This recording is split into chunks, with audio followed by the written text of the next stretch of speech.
नमस्कार, आप देख रहे हैं SRS न्यूज 7। मैं हूं सुजीत। आज हम बिहार लोकसभा चुनाव 2024 को ध्यान में रखते हुए एक राजनीतिक विश्लेषण करने जा रहे हैं। और खासकर आजकल जो सोशल मीडिया और मीडिया न्यूज चैनलों पर एक खबर बड़ी जोर शोर से चल रही है कि नीतीश कुमार और आरजेडी संभवतः अपना संबंध विच्छेद करने वाले हैं। तो इनकी क्या संभावनाएं हैं, इन पर ज्यादा विस्तार से चर्चा के लिए आज हमारे साथ वरिष्ठ पत्रकार राकेश कुमार शुक्ला जी हैं।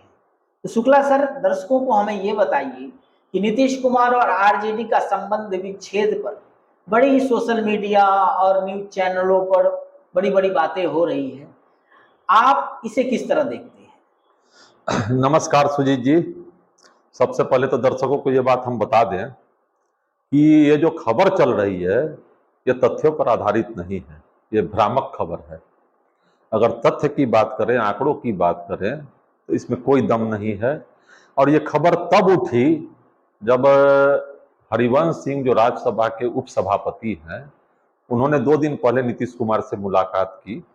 उस मुलाकात के बाद इस चर्चा को थोड़ा बल मिला, जबकि वो उनकी मुलाकात औपचारिक मुलाकात थी, जो एक दल के जो 2 लोग मिलते हैं उस हिसाब की मुलाकात थी। इस बात में कोई दम नहीं थी, लेकिन सोशल मीडिया पर और समाचार चैनलों में इस बात को तोड़ मरोड़ कर पेश किया गया कि अब ऐसे अलगाव हो रहा है दोनों में, बीजेपी के साथ नीतीश कुमार जा रहे हैं। अगर आंकड़ों की बात करें तो वो इस बात में कोई दम नहीं है। इसलिए दम नहीं है कि राजनीति जो है वो छोटे नेताओं के हिसाब से, आप सुनते होंगे अक्सर लोग कहते हैं कि राजनीति संभावनाओं का खेल है, लेकिन राजनीति संभावनाओं का खेल नहीं है, ये बिल्कुल गणित है। जैसे गणित में 2 और 2 4 होता है, उसी तरह चुनाव में भी ये गणित है, प्रतिशत का, वोट के प्रतिशत का है। और वो 2 और 2 4 नहीं, बल्कि राजनीतिक दल उसको 2 और 2 6 करने के जुगाड़ में लगे रहते हैं। तो उस स्थिति के हिसाब से अगर हम लोग देखें तो मेरे हाथ में आंकड़ा भी है, हमने आंकड़ा भी रखा, और जो भी बात आज करेंगे तथ्यों पर आधारित करेंगे, आंकड़ा के हिसाब से बात आंकड़ों करेंगे। पे आधारित आप विश्लेषण सब करेंगे। हाँ, आज आंकड़ों पे आधारित। तो उस आंकड़े के हिसाब से जब हम विश्लेषण करेंगे तो बातचीत के अंत होते होते बिल्कुल साफ हो जाएगा कि नीतीश कुमार और आरजेडी अगर अलग होते हैं तो दोनों अपने पैर में कुल्हाड़ी नहीं मारेंगे, कुल्हाड़ी में जाके पैर मारेंगे, बिल्कुल। तो अभी मेरे पास जो आंकड़ा है वो माने है तो 40 लोकसभा क्षेत्र का मेरे पास, 2014 का भी है, 2019 का भी है, और इस हिसाब से 2024 का भी हम लोग आकलन करेंगे। 24 में क्या संभावनाएं बनेंगी? हाँ, इन्हीं आंकड़ों के आधार तो पर सबसे पहले तो बहुत लंबा 40 सीट पर न जा करके अगर हम लोग 1-2 जगह का आंकड़ा ले लें तो उससे भी बहुत तस्वीर साफ हो जाएगी। हर क्षेत्र में कमोबेश यही स्थिति 2014 में जो थी, 2019 में जो थी, और उसी हिसाब से 2024 में भी तस्वीर बनेगी। तो अभी मेरे हाथ में अररिया का आंकड़ा है। अररिया में अगर 2014 की बात हम लोग कर लें तो 2014 में तीनों पार्टी अलग अलग चुनाव लड़ी थी, बीजेपी, जदयू और आरजेडी, तीनों अलग अलग चुनाव लड़ी थी। तो उस समय बीजेपी को जो वोट मिला था वो 27.3% वोट मिला था बीजेपी को सिर्फ, और जदयू को मिला था 23.1% वोट। और आरजेडी की बात करें तो उसको मिला था 42.5%। 42.5% वोट। हाँ, ये 2014 की बात कर रहे हैं, 2014 अररिया लोकसभा सीट की बात कर रहे हैं। अब उसी अररिया क्षेत्र की अगर 2019 की बात हम लोग करें तो कहानी बदल गई थी। बीजेपी के साथ जदयू का गठबंधन हो चुका था। हाँ, और आरजेडी का गठबंधन अलग चुनाव लड़ रहा था। तो उस समय बीजेपी को जो वोट मिला था वो 52.9% वोट मिला था। तो ये वोट जो मिला, तो आप इसको ऐसे समझिए, हमारे दर्शक ऐसे समझेंगे कि जदयू ने अपना सारा वोट बीजेपी को ट्रांसफर करा दिया, और जहां जदयू चुनाव लड़ रही थी वहां बीजेपी ने अपने वोट को ट्रांसफर करा लिया। उस हिसाब से अगर बात करें तो आरजेडी को उस समय मिला था 41.2% वोट मिला था 2019 में। 2019 अब इस आधार पर अगर 2024 की हम लोग बात करते ये हैं, उसी लोकसभा अररिया की बात हो अररिया रही है, की बात कर रहे जहां हैं। देखिए, दर्शकों को आपने पहले 2014 की हाँ। तस्वीरें दिखाई, अब 2019 की दिखा रहे हैं, 2019 की तस्वीरें दिखा रहे हैं। उसी आधार पर 2024 का अगर आकलन हम लोग करते हैं, ये बड़ा इंटरेस्टिंग होगा बहुत दर्शकों के इंटरेस्टिंग, लिए जानना। बिल्कुल बिल्कुल बिल्कुल। तो देखिए 2024 में क्या कहानी बनती है। तो 2024 में अब बीजेपी के साथ जदयू नहीं है जी, जदयू आरजेडी के साथ है।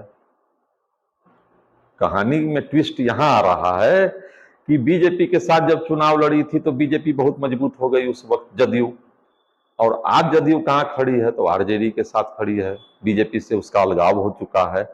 तो उस समय 2024 की अगर बात करें तो बीजेपी आरजेडी को जो वोट मिला था अलग अलग, संभावना के तौर पर जो आप देख रहे हैं, तो अलग वोट के हिसाब से अगर दोनों के वोट को जोड़ दिया जाए तो वोट की कहानी बनती है 65.6%। 65.6%। 6%। ये 2024 की संभावना उसमें बनती है। 42.5% आरजेडी का जोड़ लीजिए और 23.1% जदयू का वोट जोड़ दीजिए तो 65.6% वोट बनता है। 2024 की संभावना है ये संभावना है। तो इसको अगर सही माना जाए इस आंकड़े को, तो उस हिसाब से बीजेपी हवा में उड़ जाएगी। ये आंकड़े तो यही बता रहे हैं। आंकड़े के हिसाब से। अब देखिए दूसरा मेरे पास आरा का है, आरा लोकसभा क्षेत्र का आंकड़ा मेरे पास है। अब उसमें बात करें हम लोग 2014 की, तो 2014 में तीनों अलग अलग चुनाव लड़ी थी। बीजेपी को वोट मिला था उस समय सिर्फ अकेले 44.5%। 44.5% 2014 में, और जदयू को मिला था 8.6%। और उस समय आरजेडी को कितना मिला था? 29.1%। हाँ, 2019 की हम लोग बात कर रहे हैं तो 2019 में जदयू और आरजेडी और बीजेपी तीन पार्टी है मुख्य। तो तीनों में 2019 में बीजेपी के साथ जदयू चुनाव लड़ी तो उस समय 52% वोट मिला बीजेपी को, और आरजेडी को जो वोट मिला 2019 में वो 29.1%। उसका वोट इंटैक्ट रहता है। आरजेडी का वोट अगर कहीं भी देखिए आप तो 1-2% क्षेत्र के हिसाब से, उम्मीदवार के हिसाब से हेर फेर होता है, लेकिन उसका वोट आरजेडी का इंटैक्ट रहता है। उसका वोट कभी कम बेस उसका जो माई समीकरण है वो बड़ा ही पुख्ता है, बहुत पुख्ता है। तो उस हिसाब से हम लोग 2024 का यदि आकलन करते हैं आरा संसदीय क्षेत्र का, तो आरजेडी और जदयू साथ है अभी, तो 29.1% आरजेडी का वोट और जदयू का 8.6% वोट, दोनों को अगर जोड़ दिया जाए तो उनको मिला था बीजेपी को सिर्फ 44%। 14 में तो उस हिसाब से इनका टोटल होता है दोनों का मिला के 37.7%। तो यहाँ बीजेपी जीत रही है और आरजेडी का जो गठबंधन जदयू का है वो यहाँ पर हार रहा है। तो कमोबेश यही स्थिति का इस स्थिति का जो आकलन हम लोगों ने किया है वो 40 सीट का किया है। अभी तो हम लोग ऐसे दो क्षेत्र का लोगों को बता रहे हैं कि एक सीट पर अभी बीजेपी जीत रही है और एक सीट पर महागठबंधन की जीत हो रही है, नीतीश कुमार के साथ है, इन आंकड़ों के आधार पर। लेकिन अगर 40 सीट का आंकड़ा हम लोग अगर गौर करके देखें तो बीजेपी डबल डिजिट में नहीं पहुंच पा रही है।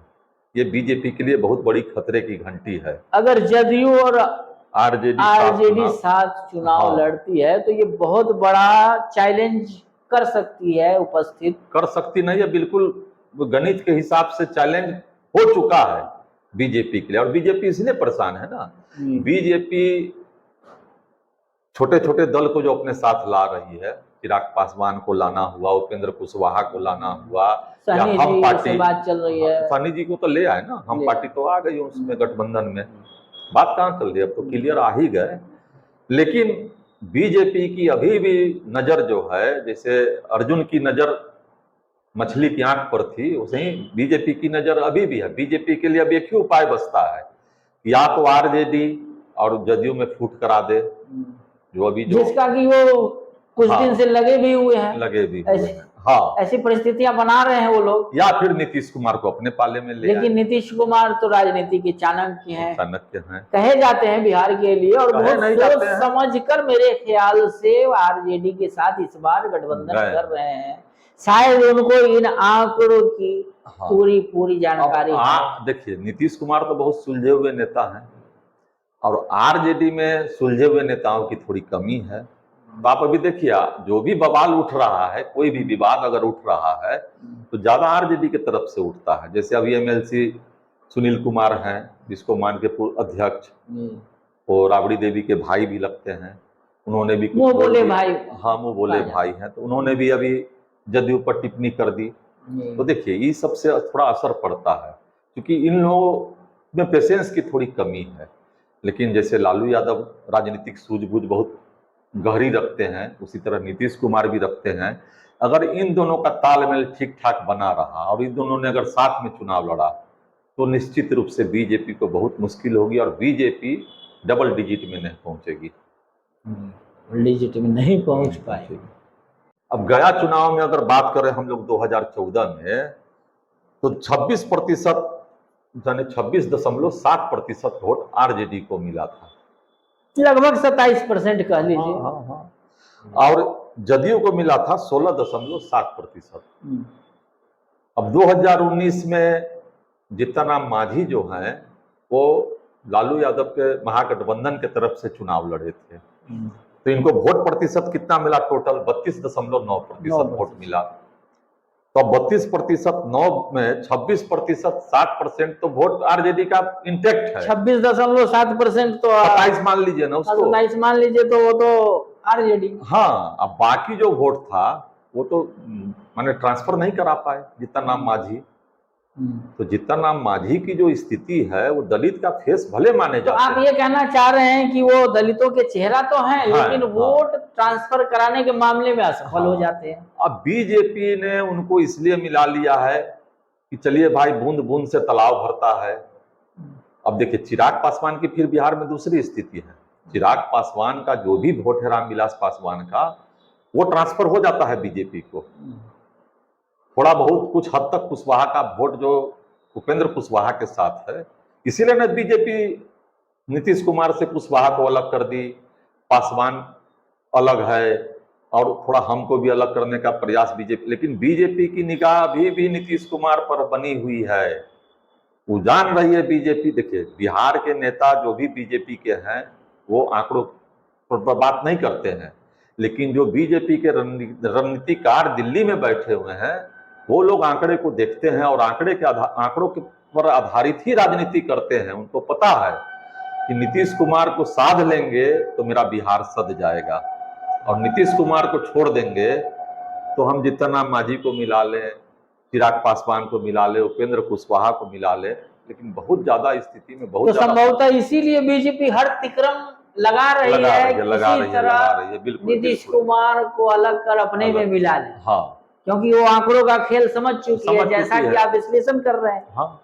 आपने देखा, राकेश शुक्ला जी ने बड़ा ही बेबाक ढंग से आज आंकड़ों के आधार पर यह विश्लेषण कर स्पष्ट कर दिया कि अगर नीतीश कुमार राजद साथ मिलकर चुनाव लड़ती है तो एक बहुत बड़ी चुनौती आने वाले दिनों में पेश करने जा रही है 2024 के लोकसभा चुनाव में बीजेपी के लिए, और उसकी मुश्किलें बढ़ती नजर आ रही है। बस एक ही संभावना है कि बीजेपी कोशिश कर राजद से किसी तरह नीतीश कुमार को अलग कर दे और अपने पाले में ले ले, तो फिर से उसकी स्थिति बहुत अच्छी बन सकती है और जीत का सेहरा वो फिर पहन सकती है बिहार में। इसी तरह के राजनीतिक विश्लेषण के लिए एक मिनट आपको रोकेंगे सुजीत जी। 1 मिनट इसलिए रोक रहे हैं कि आप बात समाप्त करने के पहले दर्शकों को एक बात बता दें कि अभी हमारा जो चैनल है ये बिल्कुल नया है, बहुत ज़्यादा सब्सक्राइबर भी हमारे पास अभी नहीं है। लेकिन आप गौर कीजिए कि संतोष मांझी और जीतन राम मांझी जिस दिन अलग होने वाले थे, दर्शकों ने देखा भी है उस खबर को, तो सबसे पहला ब्रेक हम लोगों ने किया था। हम लोगों ने ही लोगों को बताया था कि बस हाँ, आज या कल मैंने अलग हो नहीं रहे हैं, बल्कि अलग लगभग हो चुके हो हैं। चुके हैं। और सुबह ये खबर आ गई, सुबह खबर आ संतोष गई। मांझी जी ने त्याग पत्र दे दिया था। अब दूसरी विश्वसनीयता हम लोगों की कब बनी? दो मिसाइल मिसाइल नीति पर हम लोगों ने जो बात की, कॉन्स्टिट्यूशन के हिसाब से 19 और 16 उसका जो उसके आधार पर जो हमने बात की, और हम लोगों की खबर चली और उधर पटना में प्रेस कॉन्फ्रेंस कर रब्बानी साहब ने वही बात दोहराई। आमिर सुबहानी साहब ने हाँ, तो उन्होंने हाँ, तो जैसा कि आपने आंकड़ों के आधार पर राकेश कुमार शुक्ला जी से आज स्पष्ट एक विश्लेषण राजनीतिक बिहार चुनाव 2024 लोकसभा के ऊपर देखा, समझा, और इसमें इन्होंने ये दिखाया आंकड़ों के आधार पर कि कितनी बड़ी चुनौती नीतीश कुमार और आरजेडी अगर एक साथ चुनाव लड़ते हैं तो पेश करने वाले हैं बीजेपी के लिए। अब बीजेपी के लिए एक ही संभावना है कि वो किसी तरह जोड़ तोड़ कर नीतीश कुमार को राजद से अलग कर दे, तो उनके मनोनुकूल परिणाम 2024 लोकसभा में मिल सकते हैं। इसी तरह के राजनीतिक विश्लेषण के लिए देखते रहिए SRS News 7। बहुत बहुत धन्यवाद।